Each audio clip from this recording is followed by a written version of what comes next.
साईं, ये अखबार में कहिड़ियूं ख़बरूं पियूं छपजनि, छा पियो ॿुधां मां? अच्छा,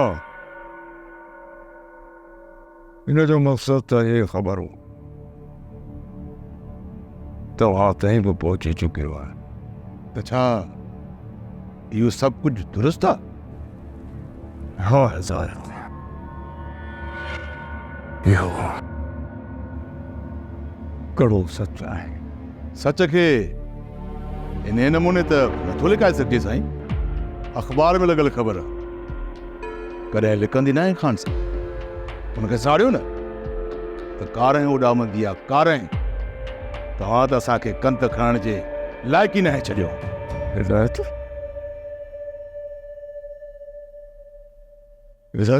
कारी ख़ाक, इहा कारी ख़ाक त मुझे मथा थी पई वसे। तूं कंध खणण जी ॻाल्हि थो करी। हिदायत मां कंहिंखे मुंहुं ॾेखारण जे क़ाबिल न रहियो आहियां। त छा असांजो पांध बची वियो आहे?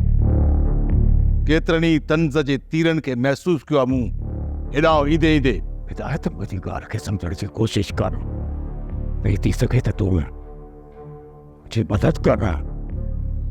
इज्जत इज्जत मुझी बर्बाद थी आ, मुझी नीलाम थी आ। हिदायत मुझी नीलाम थी आ।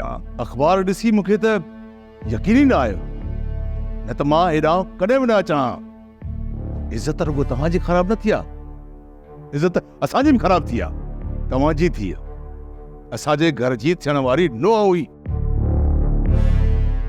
उहा मंगो हुई मुंहिंजे भाउ जी।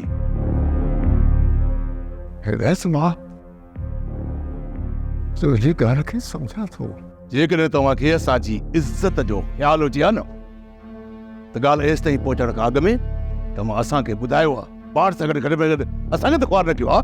हिदायत वापसि आने लहजे में न ॻाल्हाए। जवान तूं विच में ॻाल्हाए, न ॻाल्हाए विच में। चङो ख़ान साहब, मां हाणे हलां थो।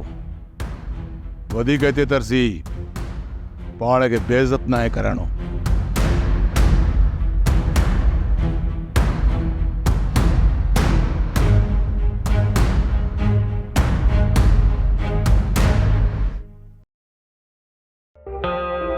त छा उन्हनि खे सभु ख़बर पइजी वई? जॾहिं ॻाल्हि मीडिया ताईं पहुची वञे न, त पोइ माण्हू जा मुआत बंदि नथा करे सघनि। मूंखे त हुननि खे त छा पूरी दुनिया खे ख़बर पइजी वई हूंदी। इहा कहिड़े गुनाह जी सज़ा आहे? ही सभु छा थी वियो? इहो सभु कुझु तुंहिंजे पुट जे करे थियो आहे। तॾहिं त पूरी दुनिया जो आयो असांजे तरफ़ पई खुजनि। पर तॾहिं बि अदा हिदायत खे तव्हांजे इज़त जो ख़्यालु त रखणो खपे हा न? त पोइ छा करे हा हिदायत? छा करे हा हिदायत? पंहिंजे भाउ जी ॼञ वठी अचे हा।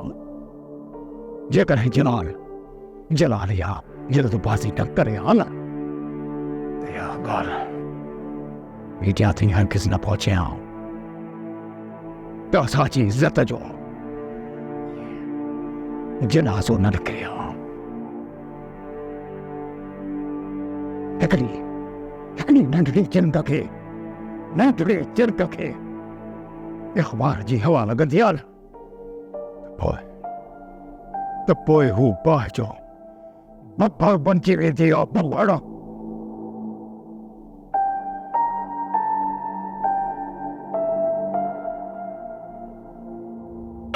अदा साईं, इहो तव्हांजो शौक़ु हुयो त मां सरदार हकम अली ख़ान जी धीउ सां शादी कयां, त जीअं तव्हांजी इज़त में इज़ाफ़ो ऐं वाधारो थिए। वधी हुई न, हाणे तव्हांजी इज़त ऐं मुंहिंजी इज़त। वॾे भाउ सां ईअं न ॻाल्हाए शौकत। त पोइ छा कयां भाॼाई? पंहिंजे मुंहं ते मोहर ॿधां, ख़ानदानी ताज खणी पंहिंजे मथे ते सजायां? जज़्बाती न थी शौक़त। मूं त तुंहिंजी चङाई जे लाइ इहो रिश्तो कयो। थी वई मुंहिंजी चङाई। हाणे त मुंहिंजी इहो इज़त ऐं हैरत जो मसइलो आहे। ऐं तव्हां चओ था त मां जज़्बाती न थियां? तव्हां ॿई छा था सम्झो? त त मां बदिलो वठण खां सवाइ चुप करे वेही रहंदुसि। बेवकूफ़ आई तूं। बदले जी बाहि में कानून हथ में खणंदे न तूं ख़ुदि कानून जी पकड़ में अची वेंदे।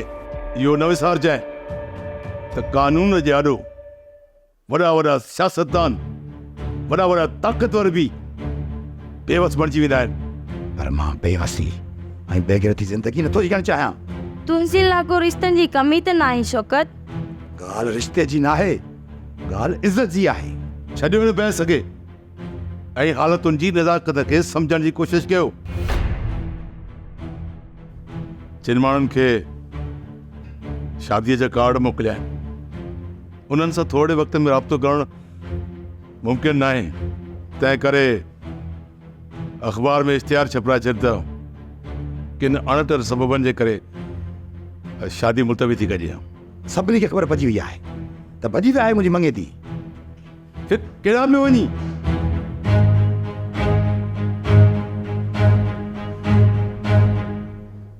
त छा बाबा साईं असां एतिरा बेबस थी विया आहियूं छो पंहिंजे ई घर जी भॼी वियल छोकिरीअ ते हथ बि नथा खणी सघो।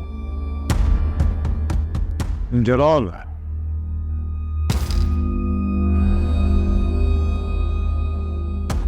जलाल मरियम वचाए औरत वटा उन औरत जा सोशल वर्क जे हिसाब सां तमामु वॾा वॾा तहलकात आहिनि ऐं सियासी हलकनि में बि मूं हुनजो वॾो नालो ॿुधो आहे। त छा हुनजो नालो असांजी जागीर खां बि वॾो आहे ऐं हुनजी ताक़त असांजे माण्हुनि ऐं हथियारनि खां वधीक आहे? हथियारनि जी ताक़त हर शिकस्त खे नाहे रोके सघंदी जलाल। पर बाबा साईं शिकस्त असांजी 7 पीढ़ियुनि मां बि नाहे खाधी कंहिं। जलाल उहा शिकस्त असांखे कंहिं ॿिए वटां नाहे ॾिठी। उहा शिकस्त असांखे पंहिंजे घर मां मिली आहे। असांजे घर जी छोकिरीअ असांजे ख़ानदान जी सदियुनि जी रवायत ऐं इज़त खे पामाल करे छॾियो आहे। त छा असां हाणे चुप करे वेही रहो बाबा साईं? हा जलाल, हालतुनि जी तक़ाज़ो बि आहे यार। जलाल जेकर हिन वक़्तु असीं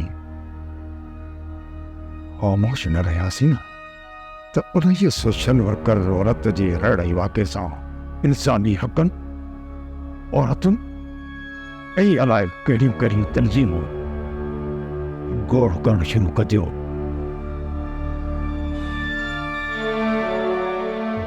बाबा साईं जेकॾहिं तव्हां मूंखे हुन चालाक शेरी औरत खां परे रहण जे लाइ चओ था न त पोइ मूंखे हिन माई गुलज़ार खे सोढ़ो करणु ॾियो। ऐं माई गुलज़ार त सादी सुदी औरत आहे ऐं हिन जो आवाज़ त परे ताईं न पहुचंदो न। मां हुन माई जी धीउ खे खणाईंदुसि ऐं पोइ ॾिसजो त माई गुलज़ार पाण ई वात खोलींदी त हुनजो पुटु किथे आहे ऐं पोइ असां सरमत खे मजबूर करे मरियम खे हुन शेरी औरत जे कब्ज़े मां वापसि आणे सघूं था। ग़लति नथो थी तूं जलाल। तुंहिंजी भेण मरियम खे गुलज़ार बेगम जो पुटु शहर नाहे वठी वियो। मूं गुलज़ार बेगम ते बख रखी आहे। वो त वीचारी पंहिंजे पुट जे गुम थियण ते वरी परेशान आहे। तंहिं करे तूं को बि ग़लति क़दम न खणजांइ। पंहिंजी तकड़ जो तमाशो त अॻे ॾिसी चुको आहिनि। बाबा साईं तव्हां त मुंहिंजा हथ ई ॿधी छॾिया आहिनि। पर बाबा साईं ही हथ वधीक देर ताईं ॿधल न रहंदा।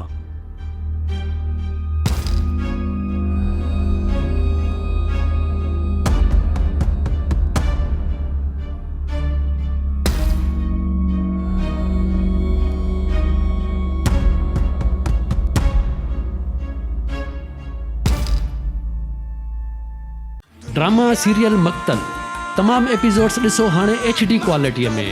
विज़िट करियो असांजो YouTube channel Sindh TV HD drama.